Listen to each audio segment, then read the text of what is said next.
భద్రాద్రి కొత్తగూడెం జిల్లా కొత్తగూడెం బస్టాండ్ వద్ద జాతీయ రోడ్డు భద్రత ఉత్సవాల సందర్భంగా జిల్లా ఎస్పీ రోహిత్ రాజ్ ఆదేశాల మేరకు ట్రాఫిక్ నిబంధనలను పాటించని 150 మందిని అదుపులోకి తీసుకున్నారు. అనంతరం వాహనదారులకు ట్రాఫిక్ నిబంధనలపై అవగాహన కల్పించారు. సేఫ్టీలో భాగంగా వాహనదారులు ఖచ్చితంగా హెల్మెట్ ధరించాలని సూచించారు. ఈ కార్యక్రమంలో Kothagudem DSP Abdul Rehman, traffic SI Naresh, traffic సిబ్బంది పాల్గొన్నారు.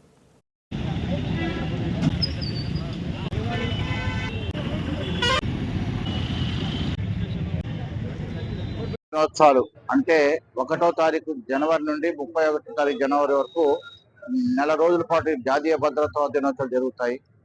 ఈ భద్రతా దినోత్సవాలు ముఖ్యంగా ఏంటంటే చాలా మంది ఈ వెహికల్స్ నడిపే వ్యక్తులు రాంగ్ డ్రైవింగ్ చేయటము, ఓవర్ స్పీడ్ డ్రైవింగ్ చేయటము, హెల్మెట్ లేకుండా డ్రైవింగ్ చేయటము, తాగి డ్రైవింగ్ చేయటము, మైనర్స్ డ్రైవింగ్ చేయటం వల్ల ఇవన్నీ పనులు చేయడం వల్ల చాలా మంది రోడ్డు యాక్సిడెంట్ లో చనిపోతున్నారు. వేరే వ్యాధుల పడి లేకపోతే వేరే రకాల కారణాల కంటే కూడా ముఖ్యంగా యాక్సిడెంట్ లో చనిపోయే సంఖ్య రోజు రోజు భారతదేశంలో పెరుగుతుంది. కనీసం హెల్మెట్ లేదు, డ్రైవింగ్ లైసెన్స్ ఉండదు, ఇన్సూరెన్స్ ఉండదు.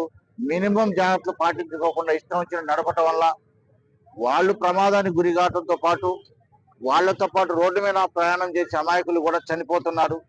దానివల్ల దేశ గణాంకాల్లో ఈ యాక్సిడెంట్లో జరిగే మరణాలు ఎక్కువ ఉన్నాయి. కాబట్టి మా జిల్లా ఎస్పీ గారు